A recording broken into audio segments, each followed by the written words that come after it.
বন্ধুরা, দুধ চা তো আমরা সবাই বানাতে পারি, কিন্তু আজকে আমি এমন মশলা দিয়ে চা বানাবো যে চা খেলে আপনার মাথা ব্যথা, সারাদিনের ক্লান্তি কিছুই থাকবে না।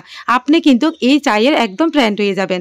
আর যাকে বানিয়ে এই চাটা খাওয়াবেন সেই কিন্তু আপনার প্রশংসা না করে থাকতেই পারবে না। তো আমরা কিন্তু সকাল বিকাল চাটা কিন্তু খুবই ভালোবাসি, যারা চা প্রেমী। তো আমাদের মতন যারা চা ভালোবাসেন তারা কিন্তু এরকম টেস্টি চা ফেলে তো আরও বেশিভাবে চা খাবেন। তো বন্ধুরা, কিভাবে বানাচ্ছি চাটা চলুন দেখা যাক। এখানে আমি 5 রকমের মশলা নিয়েছি।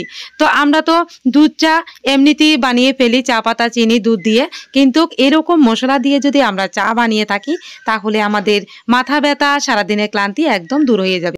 তো প্রথমে দেখুন, আমি এখানে এলাচগুলিকে একটা পাটার মধ্যে একদম প্রেস করে নেব। এই দেখুন, একদম প্রেস করে নিয়েছি। এরপরে দারুচিনিগুলিকেও একদম একইভাবে একটু গুঁড়ো করে নেব। তো বন্ধুরা, দারুচিনি গুঁড়া তো আমাদের শরীরের পক্ষে অনেক ভালো, সেটা গুণের কথা তো বলে শেষ করা যাবে না। তো এই দেখুন, এখানে কিছু আমি লংও দিয়ে দিলাম। এবার এগুলিকেও একইভাবে একটু প্রেস করে নেব। তো এইভাবে যদি আমরা পাটাতে একটু প্রেস করে নিয়ে চাটা করি কিন্তু দারুণ লাগে। এরপর দিয়ে দিলাম আদা। আদা তো আমাদের শরীরের পক্ষে দারুণ উপকারী একটি মশলা। তো গ্যাসটা জ্বালিয়ে এবার আমি একটা বাটি বসিয়ে দিলাম। এবার এখানে দিয়ে দিলাম আমি 2 চামচ চিনি। তো চিনিটা আপনাদের স্বাদ অনুসারে নিয়ে নেবেন। কেউ তো আবার চিনি খায়, আবার কেউ কিন্তু চিনি একদমই খায় না। তো বন্ধুরা, আমরা চায়ের মধ্যে চিনিগুলি কিন্তু এমনিতেই দিয়ে দিই। তো আজকে আমি এই চিনিগুলিকে দেখুন ক্যারামেল করে নিয়েছি। তো এভাবে চা করে একবার খেয়ে দেখবেন, দারুণ টেস্টি হয় এই চা। আর এরপর দিয়ে দিলাম আমি এখানে দুধ এখানে আমি 2 কাপ থেকে একটু বেশি দিয়েছি, কারণ আমি 2 জনের জন্য চা করব। এরপর দিয়ে দিলাম আমি তেজপাতাটাকে একটু ভেঙে দিয়ে দিলাম। এরপর যে মশলাগুলি আমি পেস্ট করে নিয়েছিলাম এগুলিও একসাথে দিয়ে দিলাম। তো আমি কিন্তু এখনো চা পাতাগুলি দিইনি। তো এগুলি একটু ভালোভাবে সিদ্ধ হয়ে গেলে তারপর চা পাতাগুলি দিয়ে দেব। তো বন্ধুরা, এইভাবে একবার চা করে বাড়িতে অবশ্যই খাবেন আর সবাইকে দেবেন। তো আপনার প্রশংসা কিন্তু না করে থাকবে না। এরপর আমি এখানে একটু ভালো কোম্পানির চা পাতা নিয়ে নিলাম। এই দেখুন, তো আমি এখান থেকে 2 চামচ থেকে একটু বেশি চা পাতা দিয়ে দিলাম। তো এগুলিকে একটু সিদ্ধ হওয়ার জন্য সময় দিতে হবে, কারণ চা পাতা সিদ্ধ ভালোভাবে না হলে ভালো লাগে না চা, আর চাটাও কিন্তু সেরকম টেস্ট হয় না।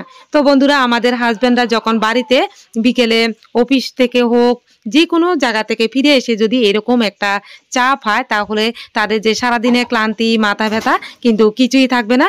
তখন কিন্তু আপনার প্রশংসা না করে থাকবেই না।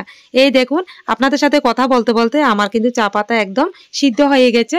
আর কালারটা দেখুন কত দুর্দান্ত এসেছে।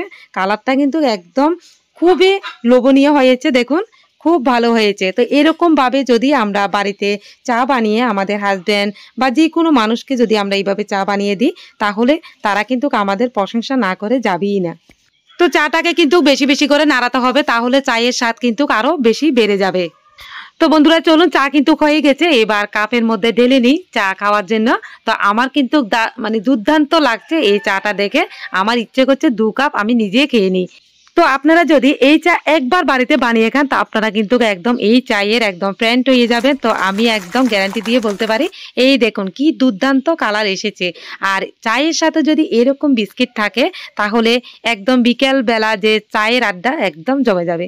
তো বন্ধুরা, এবার আমার হাজব্যান্ডকে দিয়ে দিচ্ছি, কারণ হাজব্যান্ড বিকালবেলা তো চা খায়। তো আমার হাজব্যান্ড কিন্তু চা খুব ভালোবাসে, আর এরকম চা পেলে আমার হাজব্যান্ড তো একদম খুশি হয়ে যায়। এই দেখুন, চা মুখে দিতে একদম খুশি মন ভরে গেল, আর আমাকে বলছে আজকে কি দিয়ে চা বানিয়েছে, এত টেস্টি, এত স্বাদ। তো বন্ধুরা, কেমন লাগলো আজকে চায়ের টিপসটা অবশ্যই কিন্তু জানাবেন। ভালো লাগলে একটি লাইক করবেন, কমেন্ট করে জানাবেন কেমন হয়েছে, আর বেশি বেশি করে শেয়ার করে দেবেন। বাই।